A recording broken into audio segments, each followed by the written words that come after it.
towards a Double or Nothing last night, strangely preempted from Wednesday. It's not exactly strange because it was NBA playoffs, but this is going to be a running problem for the next month because basically every episode of Dynamite has been preempted for June to various days. So it's going to be a good one. What, one more season in January, we're moving to TBS and all will be well. Yeah, so we'll see how that continues going in for the rest of the year. But then, moving to TBS, we'll probably end up with a lot less preemptions if we get any at all. Probably the worst would be around World Series time, depending if they get any of the World Series games and they happen to be a Wednesday World Series game or a playoff game. That's about it for baseball. That would probably preempt it, but that is what it is. It's been a long time, but I just remember, but my grandmother was, a huge Atlanta Braves fan, so I just remember, by baseball, I've never cared about baseball, but baseball was just always on TBS in my childhood, so it just... Yep. Besides that, this show, it was the go-home show. They pushed some stuff, but as a show, I thought this was a pretty meh show. There was segments that just went on way too long or didn't even need to be there. It was a miss for me on this day. I thought that it was a good go-home show. The thing is, because there was going to be the preemption this week, they did the real go-home show last week. Yeah.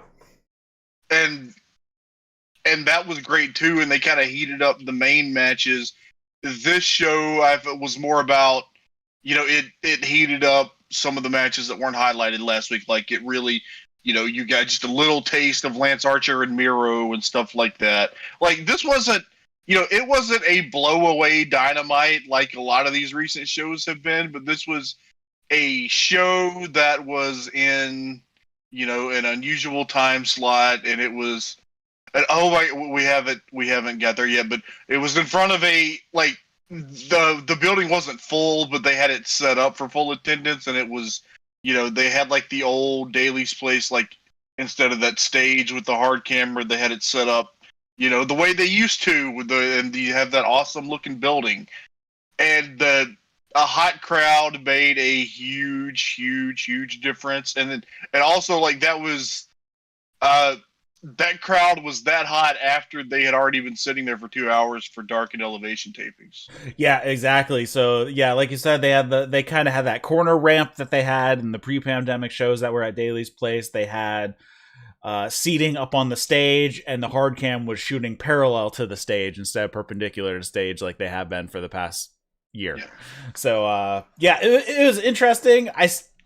I still feel a little weird seeing a crowd like that, especially in Florida. I don't exactly trust much of Florida, so... Yeah, I don't blame you, but it's to the point that, everybody else is going to do what they're going to do, and I'm vaccinated, so I don't care. Yeah. I'm probably going to go to... I will definitely go when Dynamite is in Houston in August, and I'm going to look at, finances this week and see how tickets are. Probably going to go to 3 total, because they've got Austin and Dallas in July, and then Houston in August. Mm-hmm. And it's just, God, I haven't been to wrestling in almost a year and a half, man, and All right, they kicked off the show with Darby Allen with Sting versus Cezar Bononi with Peter Avalon, Ryan Nemeth, and JD Drake at ringside for them. Darby has his ribs taped up. The pop was huge. Yeah. The Wingmen, that little faction of job guys, Cezar Bononi and Peter Avalon and JD Drake and go guys. The Wingmen. Darby has his ribs taped up. They start off with a tiny bit of back and forth. Cezar throws Darby around for a little bit, works the midsection, and then Cezar picks up Darby. I'm not sure. I think he was just going to do a body slam or something, but Darby slips around to the back, puts on a rear naked choke, gets the guy to his knees. He basically falls into the ropes to get Darby off of him. But a few seconds later, Darby hits a flip over stunner. He goes up to the top, throws the double birds, hits a coffin drop, gets the victory. This was fine. It was basically a quick squash almost. Yeah. Darby's first match is getting massacred by Miro, and he got thrown around by another big guy. But this was Cezar Bononi and not Miro, so Darby was able to come back and win. And yeah, it was a match in front of it. Just an over guy winning a match in front of a hot crowd, like something we haven't seen in so long. It made my heart happy to see it. Darby Allen jumps on the mic after the match was over, calls out Ethan Page and Scorpio Sky, says he's not going to just wait around for them to jump him from behind. Let's do this tonight. Sky comes out with Ethan Page out of the tunnel and says, "You'd like that, wouldn't you?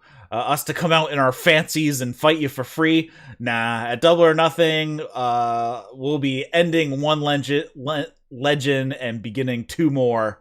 And then Cezar and crew, so the wingmen attack from behind, and then Paige and Scorpio Sky come down to beat up Darby as well.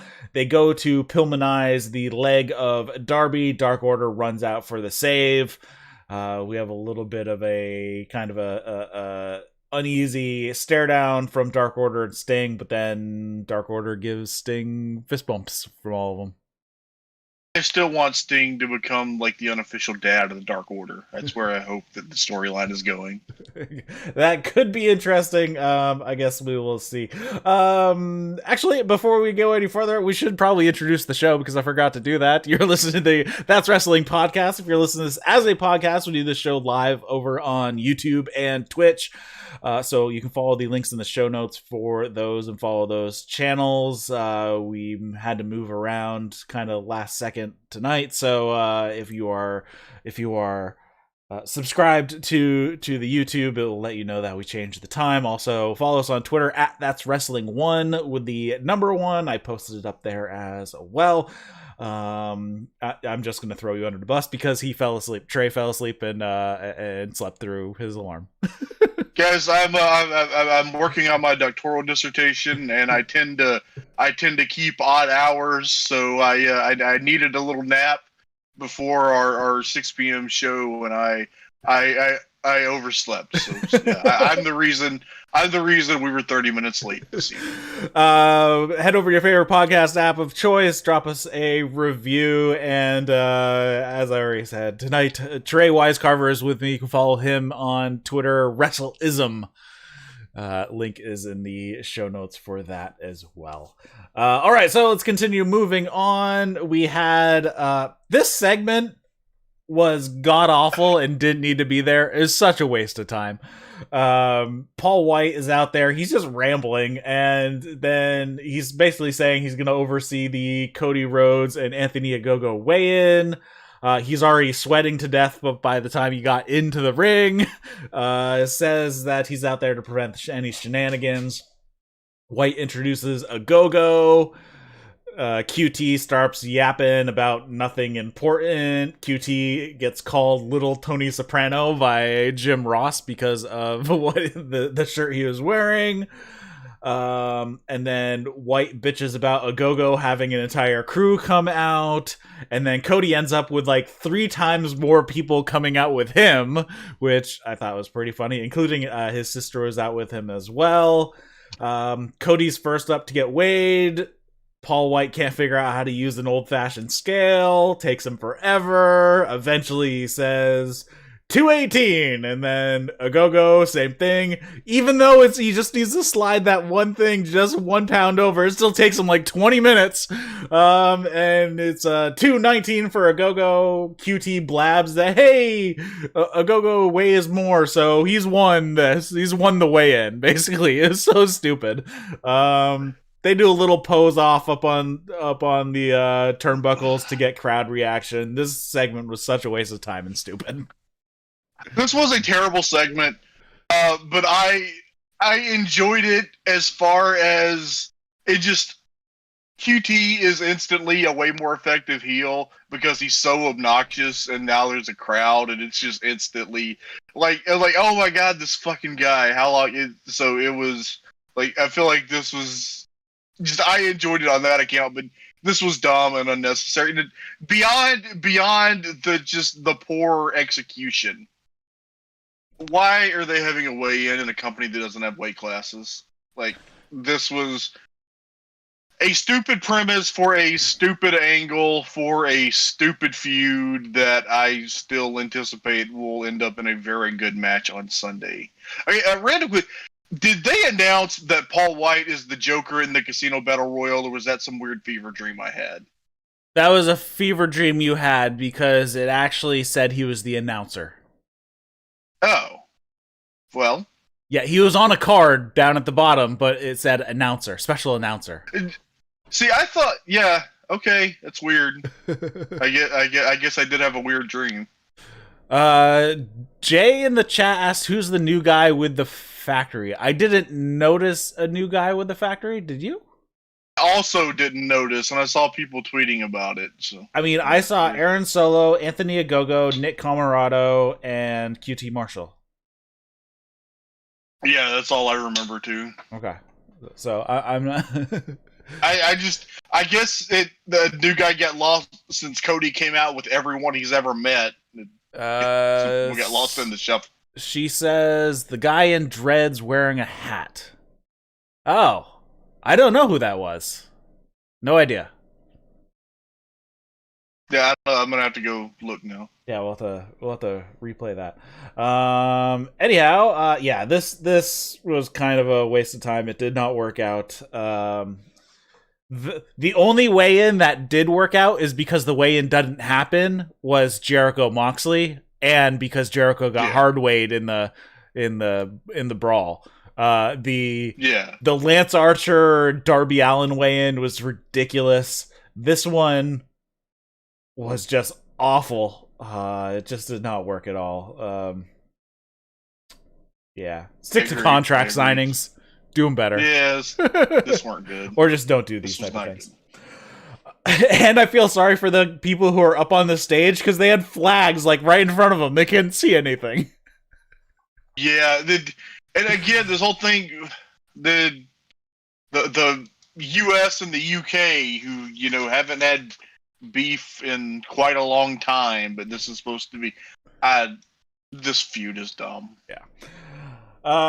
Video package for Stadium Stampede. Mostly the Inner Circle talking about how they've been in the match before, so that gives them the advantage. Pinnacle says they're looking forward to destroying the Inner Circle. That was basically it. They cut backstage. Will Hobbs and Christian Cage are beating the crap out of each other somewhere. Eventually that gets broken up by a bunch of referees and agents and all that fun stuff. That was fine. That was fun. We haven't seen a good backstage brawl for a while. I like this too, and give me more Christian Cage and Will Hobbs, because like what they did, Christian is so good at working with a guy like Hobbs that like 10 years ago he had me thoroughly convinced that Brodus Clay was going to be the second coming of Vader.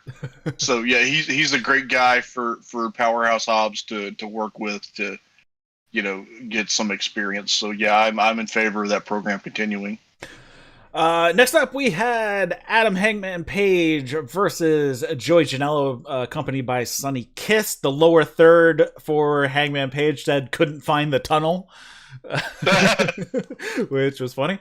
Taz is on commentary, even though nobody from Team Taz is in the match, but Adam Page will be facing Brian Cage at the pay-per-view, so that would prompt Taz to come out. We start up with some lockups. They exchange some chops. Joey Janela is working slightly heel here, a bit of mocking here and there. Page catches Joey doing a crossbody off the apron to the floor. Page gives Janela a fallaway slam. And then back in the ring, he goes straight into the cover for a 2 count. Janela pulls Adam Page face first into the turnbuckle. Janela in control for a while. Taz makes fun of Janela having green underwear under black tights. that commentary was during the commercial. It was pretty funny, the commentary during the commercial of this match. Then Hangman starts to make a comeback, a bit of a sloppy spine buster from Adam Page. It looked like neither of them knew, like Janela wasn't ready for it, or he started actually like falling back before Page actually started pushing him.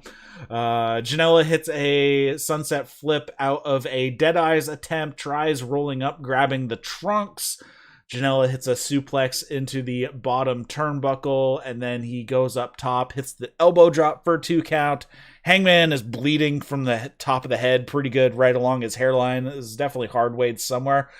Somebody said that it looked like they banged into each other in the corner at one point. They bumped heads, and that's what caused that. Hangman was actually bleeding from the mouth as well. I think that was from a short kick that Janela gave him when he was standing on the floor and Janela was up on the apron. I think that's because he got him pretty flush with that kick.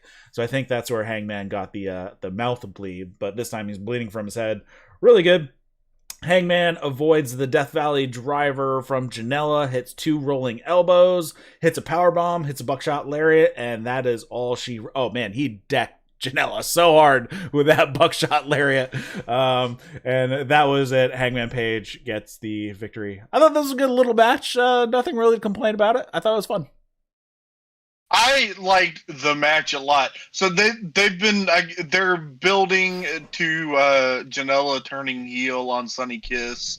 On Dark this week, Sunny was getting beaten up by Team Taz, and Janela kind of stood on the ramp and looking like he was going to make the save, and then just left. And they mentioned that well, I can't remember. He claimed he had a migraine. Yeah, that's right. He claimed he had a migraine. But yeah, they had a good match here. Joey Janela is well used as a lower mid card heel who can look good beating job guys underneath, and then make the top guys look good putting them over. And he and Adam Page mesh really well as opponents. They had a great match at All In. It was just ruined by the appearance of Dick Druids afterward. So yeah, but yeah, I thought this was a really strong match. I'm a little bummed that if they're gonna break up Joey Janela and Sunny Kiss, because I liked that team and I really liked that vignette they did about going to the going to the convenience store and having the fight in the at the gas station at the gas pumps. I wish they had done more with that, but they just kind of let it go. Yeah, I think they're a fun team, but I think that I do think that Joey Janela is better used as, like I said, a kind of the jobber to the stars level heel. So I'm, in favor of that. Then we have Taz hopping on the house mic. He says that Brian Cage wants to come out, say hello. Page gets a mic as well. He says he knows what's going on. You come out here, you jump on the mic, you try to distract, your goons will come out. Oh, look, there's Ricky Starks and Hook. And, and then Brian Cage got in the ring as well. And he says to Brian, I expect this from Taz, but Brian, I expected more from you. Do you need these guys to whoop my ass? I thought you had more balls than that, or maybe they've shrunk up all the way. I thought that was a great line. You look mad. You should be mad. How about tonight and at Double or Nothing, you leave these assholes at home? And Brian basically agrees to as such.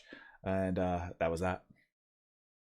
Yeah, I'm excited for that match. I think it's probably going to be a hell of a match. Yeah, should be a good one. Yeah, looking forward to it as well. Next up, there was a video segment. Did you watch on the Fight Feed? Yeah. So they started the video segment before the commercial and then realized, oh crap, we're going to commercial. So when they come out of commercial, and it went black for a bit, and then coming out of commercial, it went black. And then they started playing the segment again. Luckily, this was earlier in the day, anyways. This wasn't live, so they even acknowledged that it was taped. But it's Moxley and Kingston. They're burying the Young Bucks' shoes, which I thought was pretty funny. And they're basically talking about how they've had a bit of fun the past few weeks, but it's time to get serious. Basically, go that hey, the Bucks, you guys may be a well-oiled machine or a team, we're not a team, but we've been to battle with each other, blah, blah, blah, blah. We're going to destroy the Bucks so bad that maybe we'll even become EVPs. And John Mox is like, I don't want that job. And that was about the gist of this. They cram so much into such a short segment. I cannot keep up typing, and even if I go back, I'm like, forget it. I'm just going to summarize what they said. Best part was that Mox called the Bucks Rod and Todd Flanders. Laughed. And that was the when they first started, because that was like one of the first lines in the promo. So when they aired it the first time, it was that Mox goes, we've been having fun lately with Rod and Todd Flanders, and then that was when the video feed died. So I was laughing, and then I'm like, what happened? And then it finally came back. But that was a great line. These Mox and Kingston promos rule.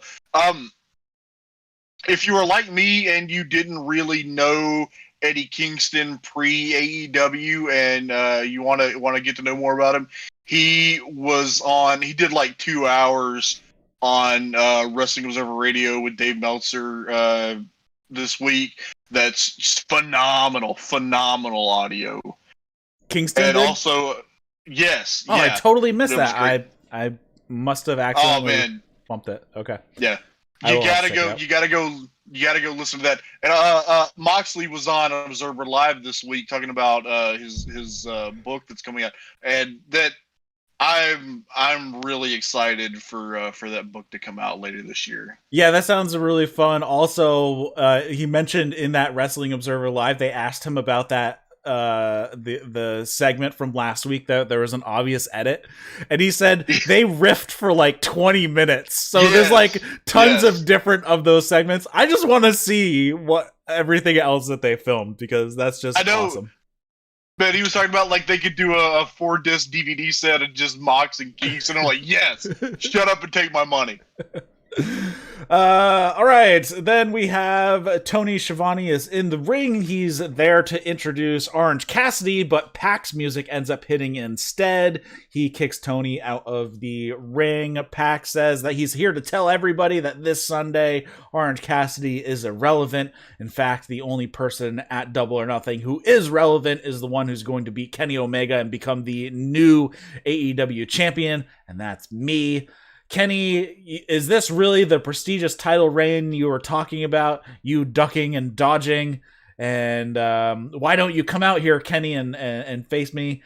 And Don Callis pops up on the screen. He says that he and Kenny want nothing to do with Pac, and he's not coming out there. Kenny runs in, tries to attack Pac from behind. Pac takes him out. The Good Brothers come out and beat down Pac. Lucha Bros come out, chase off the Good Brothers. And then Omega gets Pac up for a one-winged angel, but before he delivers it, Orange Cassidy's music hits. The Best Friends and Orange Cassidy comes out. Orange Cassidy has an envelope that says for Kenny, though there's a scratched out written of Kenny. I don't know what was written under that. Could you tell what was written under that? I think it was Kevin. Oh, got it. Okay, that makes way more sense. So next it said for, and then there was a scratched out Kevin, I guess, and then it said Kenny underneath, which was great. He hands that over to Kenny, and Kenny's all happy. So he actually slightly turns his back to Orange Cassidy and towards the hard camera to open it. He opens the envelope and he pulls out completely shredded contract. And when he turns around, Orange Cassidy hits him with an orange punch. And then Orange Cassidy walks over to the title belt and he bends down and he puts his hand on it. But right when he does, Pac steps on the belt. And then Pac kicks Orange Cassidy in the gut, goes to give him a power bomb, but Orange Cassidy flips out, hits Pac with an orange punch, and then he picks up the title belt. So the end of the segment has Orange Cassidy holding the title belt, chest level with his lazy thumbs up. That three-way is going to be so awesome, and a certain segment of the population is going to be so mad about it. I'm excited. That's going to be a hell of a match, man. OC got a massive pop. Yes. I'm excited for this three-way. Let's see. Somebody dropped me something on. Oh, Jay tagged us or tagged that's wrestling with the picture of who that guy is, and I do not recognize him. Yeah, I went and looked at the video, and I also do not recognize him. He looks like he may be a relative of Anthony Ogogo, but that was just me. Like they look like they could be siblings, so I don't know. Could be the case. So I guess we'll have to figure that out at some point, but I don't know at this moment. So, anyways, so that was that. After coming out of, I'm not sure if it was coming out of commercial or not. Anyways, we have a backstage. It was pre-taped. Tony with Jade. Jade says that KiLyen King has stepped up to her open challenge. Matt Hardy comes in to interrupt, saying that he's going to win the Casino Battle Royale. Makes his little pitch to Jade being her manager. The lawyer dude comes out, says that Jade is his client now. Blah blah blah. Yeah, I don't give a shit. Yeah, I don't either. But Mark Sterling is really entertaining. So yes, that was it. Mark Sterling. I forgot the name. Then we have Jade Cargill versus KiLyen King.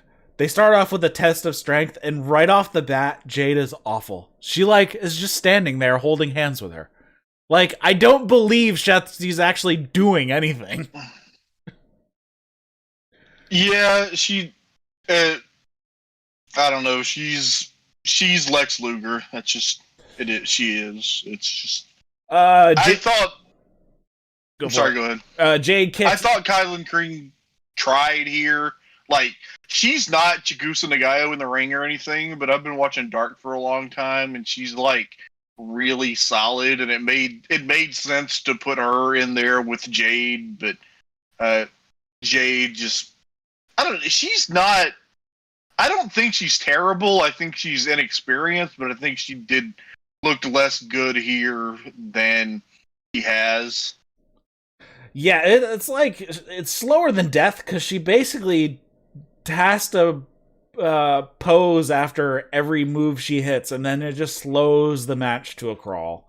Jade hit KiLyen with a kick to the gut, dropped her with a clothesline, catches KiLyen off the ropes trying a cross body. We have a bit of back and forth in the commercial. Jade beats up on KiLyen. The audience is pretty bored. Even the announcers sound bored to death. There is nothing in their voice. KiLyen gets thrown through the ropes to the outside, and then when she gets back in, Jade hits Jaded and gets the victory. This is pretty much a slow, boring match. Yeah, hopefully when COVID is done, we can finally get. I think that other women in AEW, but Jade especially, would benefit from going to Japan for a little while and working a little bit, and maybe some, having Emi Sakura work with her and train her a little bit. So I think that when I would assume because they're working together and they work together to make that tournament happen, that hopefully after the pandemic we can get that relationship between AEW and Tokyo Joshi Pro to be active again, and because Jade, I think she has something. I think that she's green and all the problems that you talked about, but I think she has a lot of potential, and it's just a matter of she needs wrestling experience. Yeah. Yeah, I mean the athleticism and everything is there, and she can pull off the moves. It's just the rest of the wrestling part that going from move to move and working and actually having some sort of psychology in the match, and hey, frickin' sell. Yeah, the music between the notes is not there. Yeah. Yeah. Next up, we have Jake is with Lance Archer backstage. Basically, Lance dismisses Dante from even having a chance to beat up Miro, and he doesn't really want Dante to beat Miro because he wants to beat up Miro at Double or Nothing, and says that's what he'll do. This is a fun promo. So next up we have Dante Martin versus Miro for the TNT Championship, and for the first time in a long time, right at the beginning, before they even start, we get a Miro's gonna kill you chant. So those are always fun. We haven't had a good such and such is gonna kill you chant. Miro right out of the gate beats the crap out of Dante. Strikes in the corner, suplex, kick to the back. Dante hits a jawbreaker. Miro misses a splash. Dante hits this cool, like, double springboard moonsault press for a 1. He hits a springboard shotgun drop kick for a 1 count. Miro hits a suplex, though Excalibur called it a brainbuster, but I don't know why. Hits him with a thrust kick to the face, locks on the game over, and just yanks back. Dante Martin taps out, but he just keeps yanking and holds it on for a little bit after the match is over as well. I thought this was fine. Had a cool couple moves out of Dante, but Miro destroyed him in the end.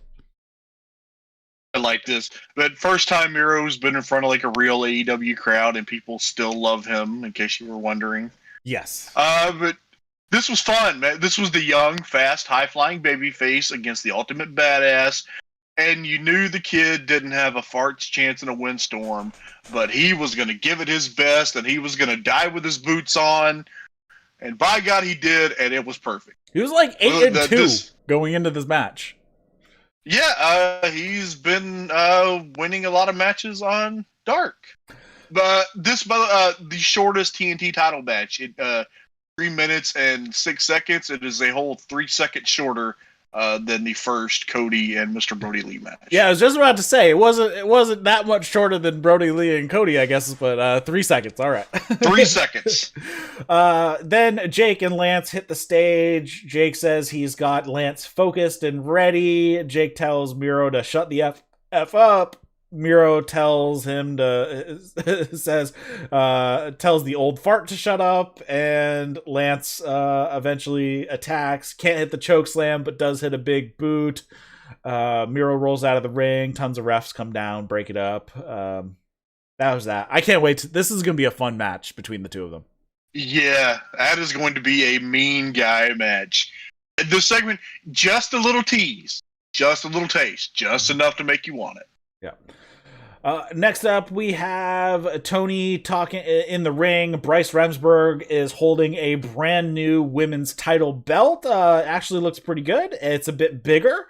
Tony talks up Shida. They have Shida come out. They give Shida the new title belt. Tony is having problems snapping it. So he, Bryce is trying to give Tony the mic. Take the mic. I will take care of the belt. 3 times he tries to give the mic to Tony so he can take care of the belt. Eventually he does.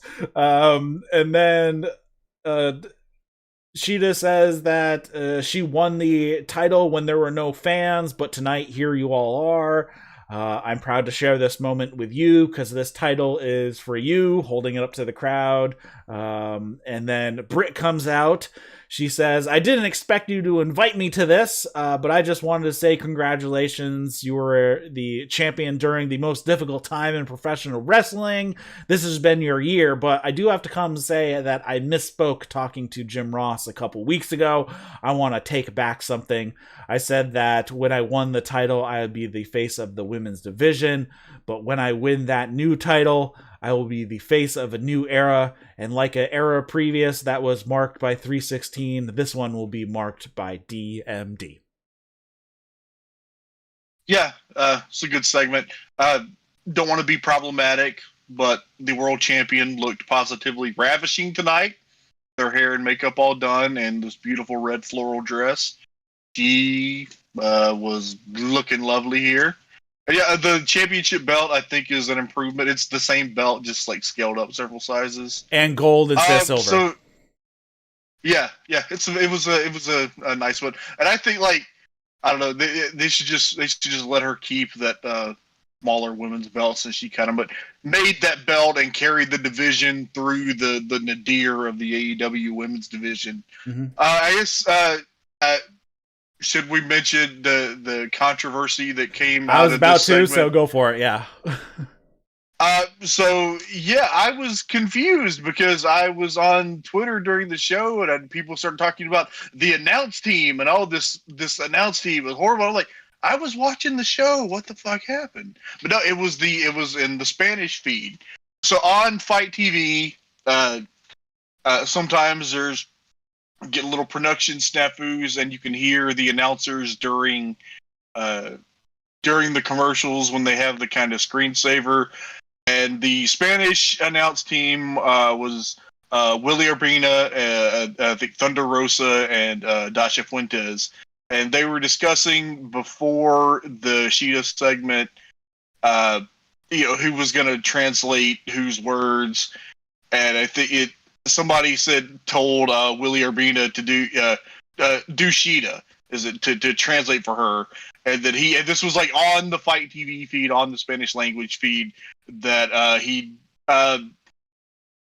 said some things in a mock Asian American sing song accent, and naturally people were upset, and Willie Urbina is no longer with AEW. Yes, he has since been fired. So I think that's like 3 people that have been. Well, I think 2 people have been fired from AEW, and 1 was a mutual release. So I think that's it for people who have like really like had their contracts. Actually, 3. 2 that were 2. Yeah, 4. So yeah, but it was Shauna was or not? Was it Shauna or was it somebody was a visa issue, and then there was B Priestley and Jimmy Havoc. Yeah, B Priestley, Jimmy Havoc, and oh crap, I'm totally the Bailey clone. What was her name? Kylie Ray. Kylie Ray. Yeah. But that was mutual parting. Shanna has moved to the U.S., so she's not.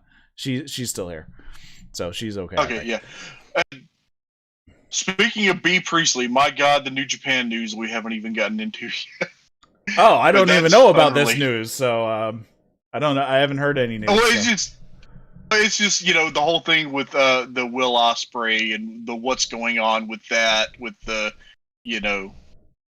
just because B Priestley, that their relation to Will Ospreay. Anyway, Jay is saying Sadie Gibbs. Sadie Gibbs was the visa. Sadie Gibbs, yeah. Yes. I'm so bummed because I wanted Sadie Gibbs in AEW. I think she'd be good. Yeah, I thought she was kind of good. All right, moving on. We had Sammy with his cue cards, basically saying he's going to destroy Shawn Spears on Sunday. That was about it. Then we had Scorpio Sky, Ethan Page versus Stu Grayson and Evil Uno. God, freaking Stu Grayson and Evil Uno are so good. And this match, they pulled out some of the most awesome stuff. Dude, they might be the most underrated tag team in AEW. Like, I really hope that eventually they get their turn being in that mix with the top tag teams. Dude, I'll let you review the match. They got the heat on Stu Grayson, and I was just giddy because I knew that meant that we were going to get an Evil Uno hot tag. And we did, and it was awesome. Yeah. Give me more fiery babyface Evil Uno. So Uno and Sky started off, couple of locks up. Uno twists the arms. I like how that when Sky tried to roll to untwist his arm, Uno rolled with him and kept the position.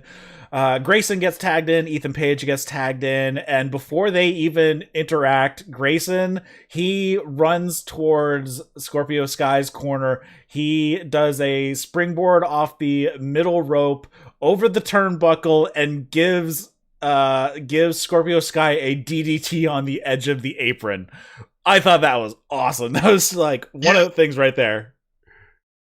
I know that like they have been a tag team for years and years, but it's kind of like they were kind of under my radar. So I have never seen them work babyface. Holy shit, they were phenomenal. Then we have Grayson ends up out on the Ethan Page ends up on the edge of the apron, laying on the edge of the apron. Grayson hits a senton over the ropes onto him on the apron.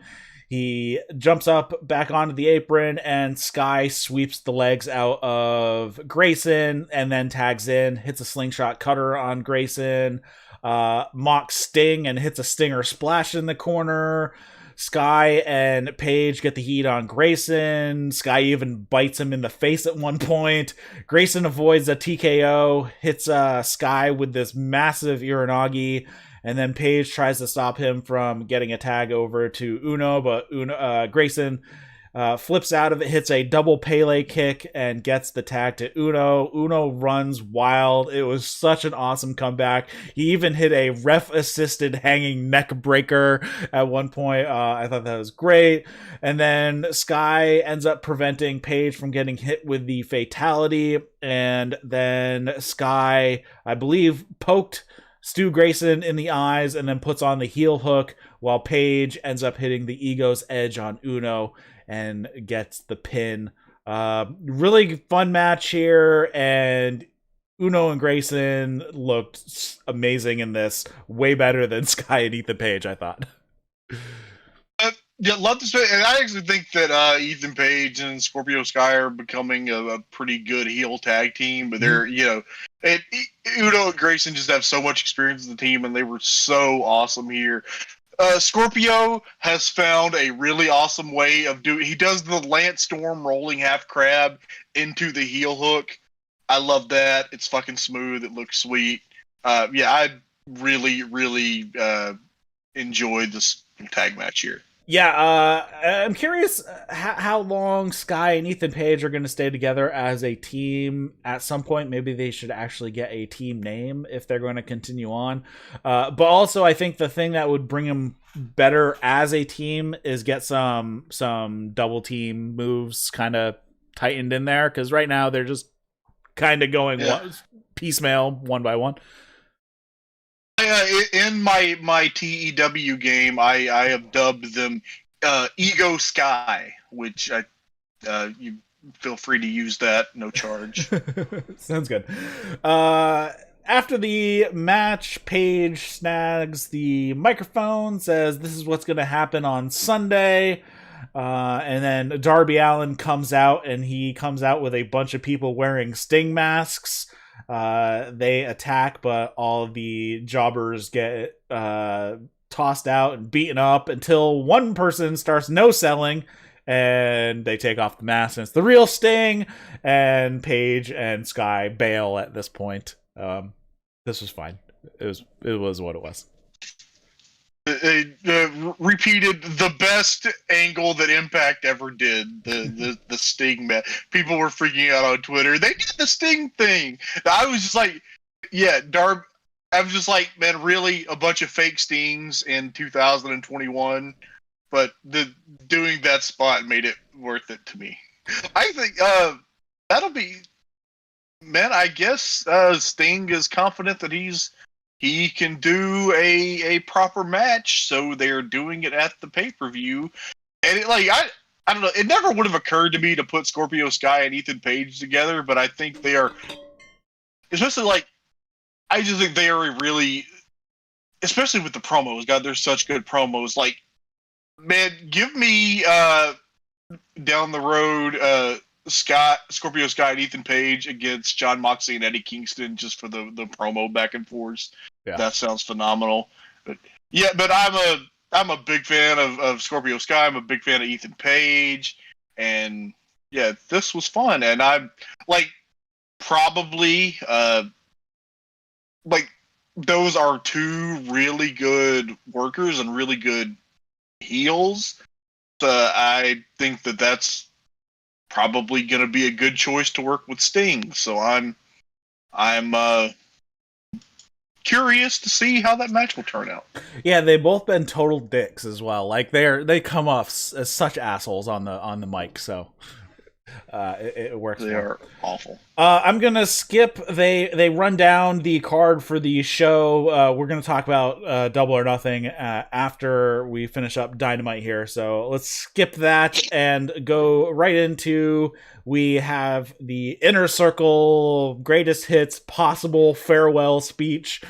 And Eric Bischoff comes out. He is the master of ceremonies, if you will, and he references the NWO.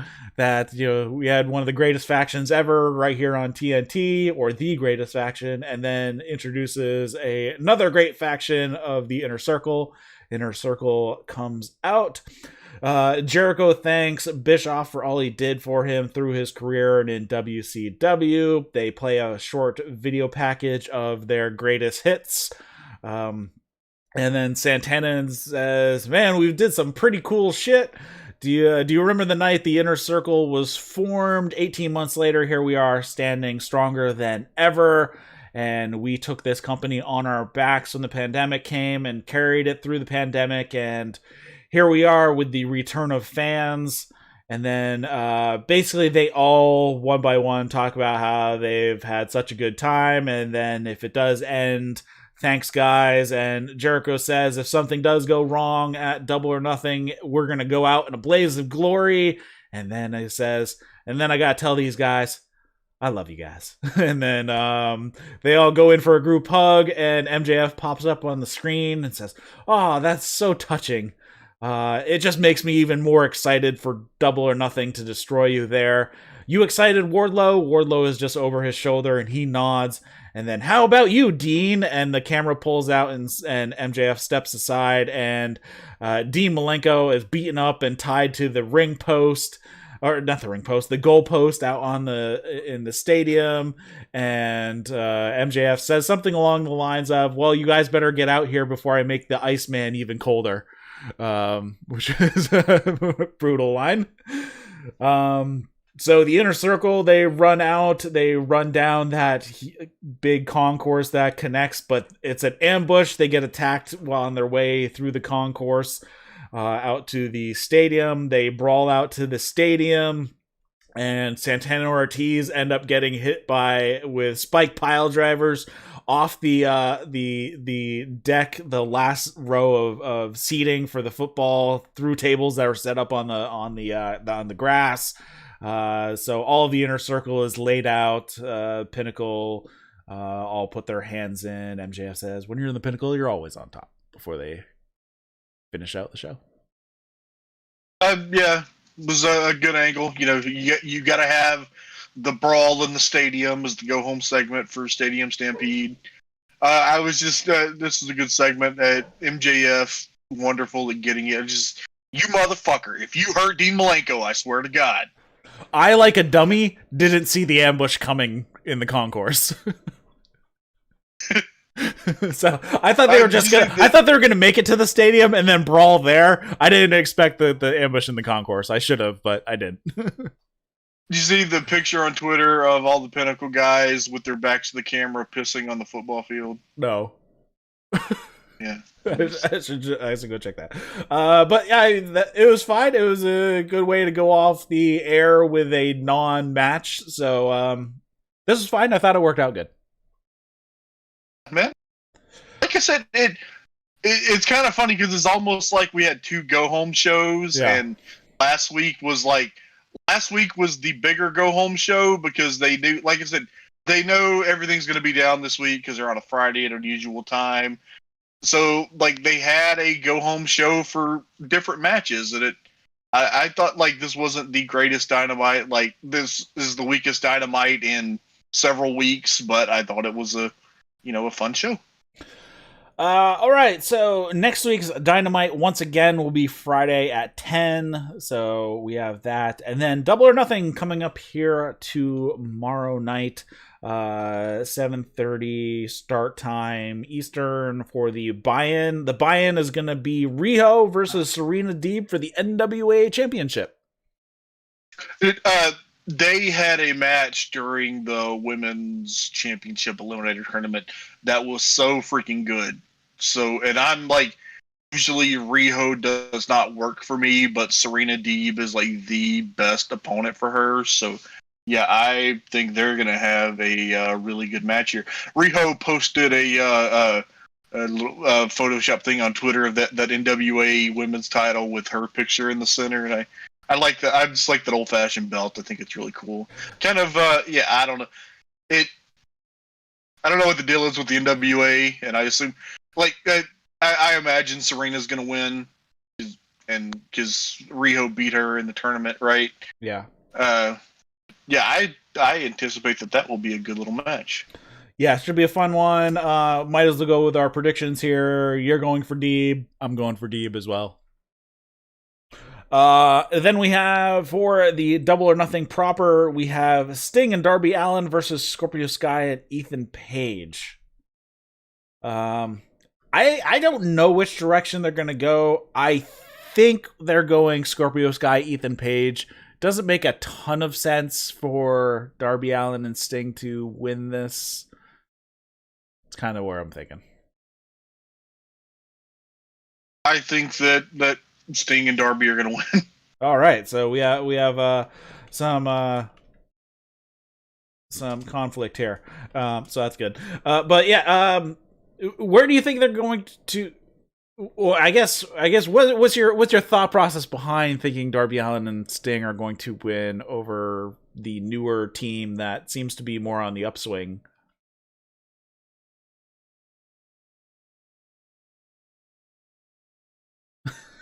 From a booking standpoint, to me, it doesn't make sense for Page and Sky to kind of move up at this point with the tag champions being heels. Like I think that I don't think that that's a direction that I would go in right now with them going up towards the Young Bucks, and then I don't know where the story is going to go from here. But I don't know. I just see it's going to be it's in front of a crowd for the first time in forever, and it's also Sting's first like real match in 6 years, and I just see Sting Scorpion Deathlock or Scorpion Death Drop on I don't know, probably Ethan Page. Alrighty, next up we have the Casino Battle Royale. The winner gets a future title shot for the AEW World Championship. I have no idea where they're going with this one. I don't have a clue. I'm going to go with the to-be-determined participant being the winner, but I don't know. I'm going to go with Christian Cage. You're going with Christian Cage. I guess we should talk about what possibilities of the surprise participant could there be? There's the one possibility that I don't even want to say because I don't want to jinx it, but that would be pretty amazing. There are like 3 or 4 in my mind that could be. I'm talking about Bryan Danielson, obviously. Yeah. Who? But I don't know. I think that they've been. Like they indicated several weeks ago that Cage and Kenny Omega would be a direction, and I think that would be a really awesome TV match. So I anticipate, I think Christian Cage probably has a pretty good shot at winning here. Yeah, Jay mentioned she thinks it might be somebody from New Japan. Yeah, I have like it could be Bryan Danielson. It could be Andrade. Because it could be Andrade. He was only on a 30-day, so I think that would be up by that time, right? And as far as New Japan, like we don't like it's not going to be like the guys who were booked on like shows coming up because of the quarantine. I don't. Satoshi Kojima, he's in the States. That'd be awesome. Yeah, Kojima, and then you have all the guys from New Japan Strong. So could you have a Tom Lawler showing up? I don't know what his MLW contract will allow, but that would be really cool. I'd love to see that. But Tom Lawler, Chris Dickinson for the Strong Openweight Championship on Strong this week. That was a a hell of a sort of a technical wrestling / fight. Yeah, Clark Connors, man, White Rhino. Give me some. There's a few other people. ELP is in the States. Finjuice is in the States. Ren Narita, Rocky Romero's in the States. I don't know. We will see. Yeah, who knows? Next up, we have Hangman Page versus Brian Cage. This is going to be a brawl and a half. I am not sure which direction they're going to go. If they're going to continue to if they're going to continue to build Brian Cage and just kind of hold Hangman in a bit of the holding pattern, because I still think it's not. There's still more time for Kenny to go before facing Page, and I don't think Page facing Kenny for the title and losing would make sense. So I think when Page finally gets a shot at Kenny's title, that's where they're going, and he's going to take it off Kenny. But I don't see that happening until either the last pay-per-view of this year. I mean, that's only 6 months away, or maybe even Revolution next spring or next winter. And that's what I'm thinking, and I agree as far as that. I think that here, I think that Page is going to get his win back, and I think it's going to be something. It'll be something to further that slow burn of Brian Cage breaking away from Team Taz. Yeah, do we have some shenanigans with Dark Order and Team Taz on the outside as part of this match?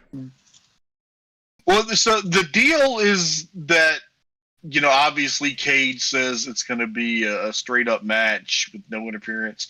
I was just thinking maybe something like some kind of communication mistake, or Taz trying to provide a distraction and Cage getting mad and them arguing, leading to Cage getting beat. I expect something like that. Alrighty, so you're going Hangman, I'm going Brian on this one. Next up, we have Anthony Ogogo versus Cody Rhodes. The first question is this match going to be good? Yes, yes, I think so. I think that I have got a lot of faith in Cody as far as getting wrestling matches out of, he has gotten good stuff out of people who had less to offer than Anthony Ogogo. Going with Anthony Ogogo on this one. How about you? I think so too. I think it would be stupid not to. Kind of makes sense, and it can set. He could beat up Cody so bad that that's what sends him on the shelf, because his baby is going to be coming in like a month. Yeah, I think that would be real. And somebody mentioned on Twitter that they should have done something with Anthony Ogogo and Paul White in that angle. And I thought, man, that is that would be a really, really good use of Paul White. Maybe in a couple of months from now, to do a little thing with Anthony Ogogo and have have the Big Show getting, no more BS, having Paul White getting a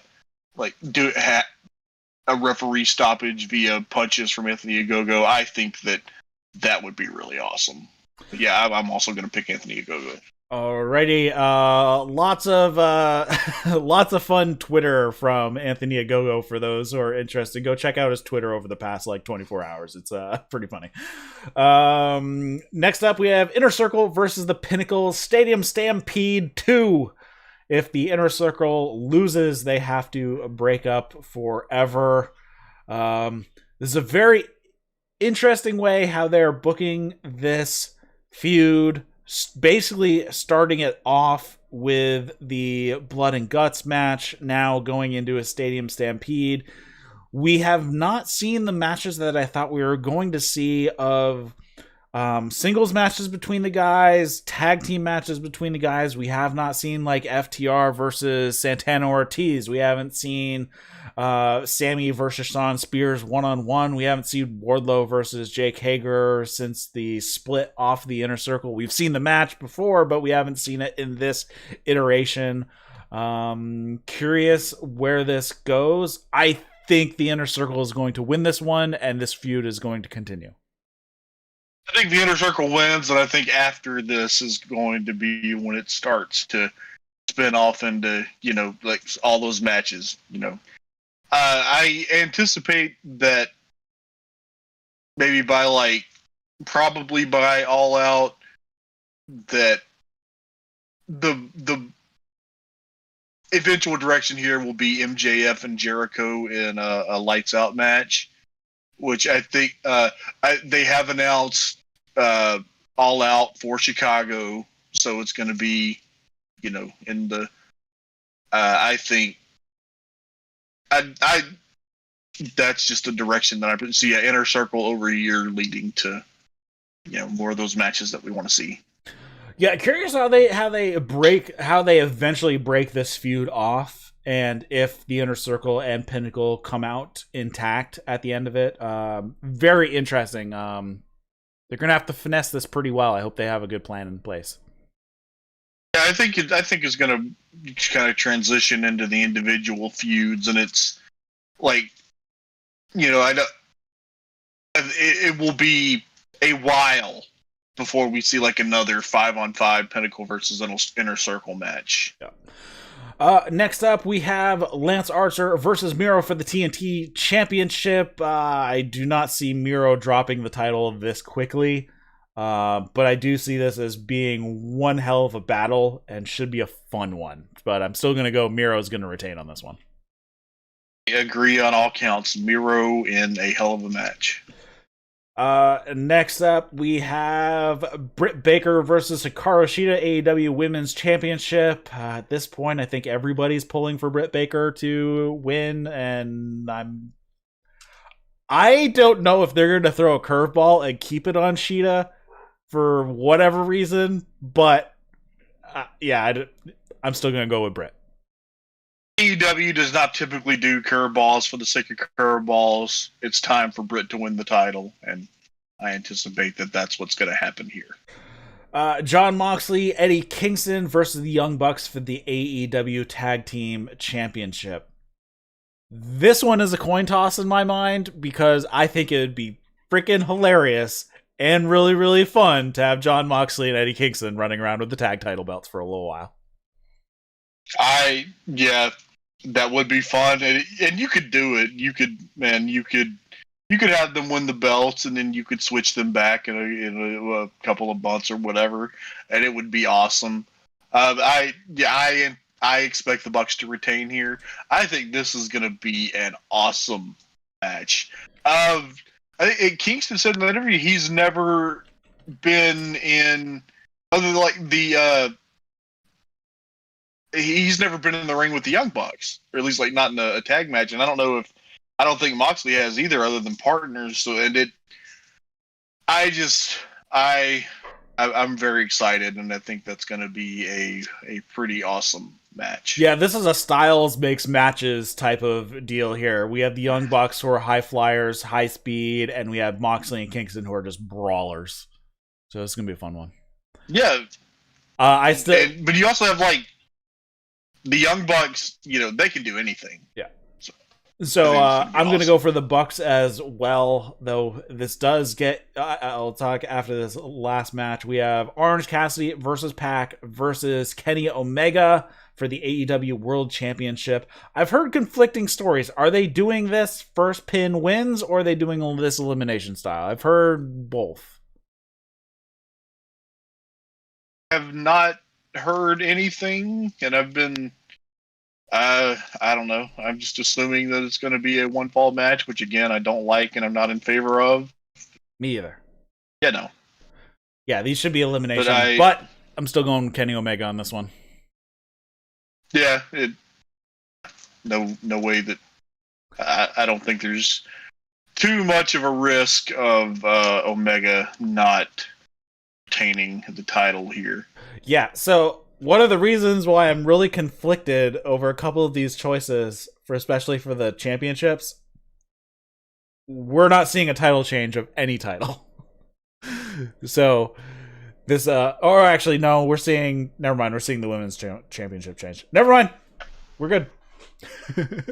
So this should be a fun one. So we'll be back on Monday night covering Double or Nothing, probably 7:00 Eastern, like normal. So and Daryl might be joining us as well after his heart surgery, so hopefully we'll have a couple people on here. Other than that, anything else you want to discuss AEW wise, or what's going on over in New Japan, if you want to talk about that real quick? So because of the situation in Osaka, I guess the local government did not want them to have major events over the weekend. So they have moved Dominion to June 7th, which is a Monday. And we have the top half of the card. There's finally getting our El Desperado IWGP Junior Heavyweight title defense against Yo. And our anticipated Kota Ibushi Jeff Cobb battle, the Kamigoye versus the Kamigoye. And we have, for the vacant IWGP World Heavyweight Championship, Kazuchika Okada and Shingo Takagi. Takagi? Takagi. Yeah. I don't have anything else of AEW related, but I was just thinking about that. And I was thinking about it, and my first kind of idea was, well, I obviously like Okada is going to win this. So then I kept thinking, it might be time to strap up Shingo, man.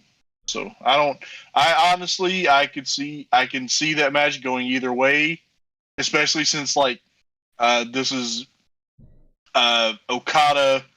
Like Okada and Takagi, their head-to-head record is 1-1, and yet Takagi did just lose to Will Ospreay twice. But before that, he did beat all former New Japan Cup winners in a row to get to the finals of the New Japan Cup. And it just, like, you can always put the belt on Okada. Shingo is really, really hot right now. And I don't know. And I see it. I'm not going to be, like, shocked either way. But, man, I think it might be time to put the belt on Shingo. Yeah, it could go any. Was there any other controversy over in New Japan that I missed? You had mentioned something about B and. Oh, well, I was just the whole story about Will Ospreay vacating the title because it has a neck injury that he suffered in the match with Shingo Takagi wrestling Dontaku, but there's it people are saying that there is more to the story. Mm-hmm. That especially about some people not being happy with New Japan, especially because something that is completely not New Japan's fault and is unavoidable. The quarantine issue. So and we haven't even talked about they had that. We talked about it a little bit, but they had that bad COVID outbreak, and it was I think it might have been up to 11 guys who had COVID. Yeah. But the deal, B. Priestley left Japan. She went back to the UK. She's probably headed to NXT UK, and there's just a lot of people are asking questions, and we don't really know what the future is going to be between Will Ospreay and New Japan, and presumably he's under contract for a while. Mm-hmm. And yeah, so I don't know but yeah, that was all I was talking about, just that there seems to be more to the story. story with Ospreay New Japan. Oh my God, we haven't even talked about the rumors that broke yesterday after the Observer came out on Thursday about New Japan and WWE in talks, and the internet is losing their minds. And I've look, obviously I don't want WWE anywhere near my New Japan, but I've been following this shit comes up pretty regularly that there's some kind of talks for some reason. And apparently the deal was these talks go back to a couple of months ago, that they were looking at the possibility of, and the name mentioned in particular was Daniel Bryan, but it would be other top guys, the possibility of top WWE guys being able to work some New Japan dates. And there's that, but then there obviously Daniel Bryan not under contract anywhere right now that we know of. He might be in Jacksonville right now, just waiting to be the Joker tomorrow. Yeah, so as far as the rumors were going, it sounded like from a couple other sources they were talking about that it was basically talks specifically for Bryan Danielson because he wants to work in Japan, and hey, can we work out something so he can at least do New Japan stuff, so he'll stay with WWE, but of course then he lets his contract expire anyway, so now it's kind of a moot point. So does that make the entire conversation between the two sides a moot point because now he's gone? And how many people in WWE actually want to work New Japan besides the lower people who want out of WWE to begin with? But the deal was, and the sticking point was that WWE wanted to be New Japan's exclusive North American partner, right? Which that's probably the real end of it. That because New Japan is working with AEW and they are working with, I guess they still have a relationship with Ring of Honor. They are working with Impact. WWE would very much like to, anything good and promising that's happening in the wrestling business. Vince McMahon wants to strangle it to death in its cradle. Yeah, I assume that New Japan, they're not stupid. They know that getting into bed with WWE is never going to end well for anyone besides WWE. Yeah, it makes zero sense for them because no New Japan guys would be treated well on WWE television if they even made it to WWE television at all. And so basically the only thing would be if they're exclusive, then that means they have zero exposure in the US because they would never get any of their guys on US television. And they'd only get a few WWE guys once in a while over in Japan. So it makes zero sense for them to do anything because they get no exposure from WWE. Yeah. Whereas here, they would get exposure from AEW, Ring of Honor, CMLL. Do they still have a relationship with CMLL? Yeah, they've been that relationship is decades old. So all the ones that they already have, they're getting exposure now. I mean, we have Kojima over on Impact. We had Nagata on AEW. We had Kenta on AEW. And then, of course, we have some sharing of AEW talent over to New Japan Strong as well. So, yeah, and Meltzer said that the deal was about top WWE talent going to Japan and not the other way around. I don't think anything's gonna really come with it. But did you see Tony Khan's promo? I saw it. I haven't watched it yet. It's basically he's doing just the same character that he does on Impact, and it was funny to me the way that the exact people that you would expect to got super butthurt about it. That blah blah blah, and this proves that there's no sports-based blah blah blah in the wins and losses, and it's fucking he doesn't do this shit on AEW TV. He does it on fucking Impact or on the internet, and it's just it's a joke that everyone is in on except for the people who are determined to hate AEW no matter what they do. Yeah. Kind of like BTE, people aren't in on the joke and they just hate. Yeah. Right. All right. Anything else you want to talk about before we wrap it up here? No, man. I guess that'll get it. Follow me on Twitter at Wrestleism. We'll, talk about some shit. And I guess you and I, and presumably another person or three, will be here Monday night to talk about Double or Nothing. Yeah. So thanks everybody for watching and listening to That's Wrestling. If you're listening to this as a podcast, we do this show live over on YouTube and Twitch, so you can join in the conversation over there. Follow the link in the show notes. There's a link to our Discord as well. You can follow us on Twitter at That's Wrestling 1. You can follow Trae Wrestleism on Twitter, and head over your favorite podcast app of choice. Drop us a review. Hit the like button on the video for over on YouTube. All that fun stuff. So for Trae Wisecarver, my name is Eric LaRoche, and we will see you next time on That's Wrestling. See you later, guys.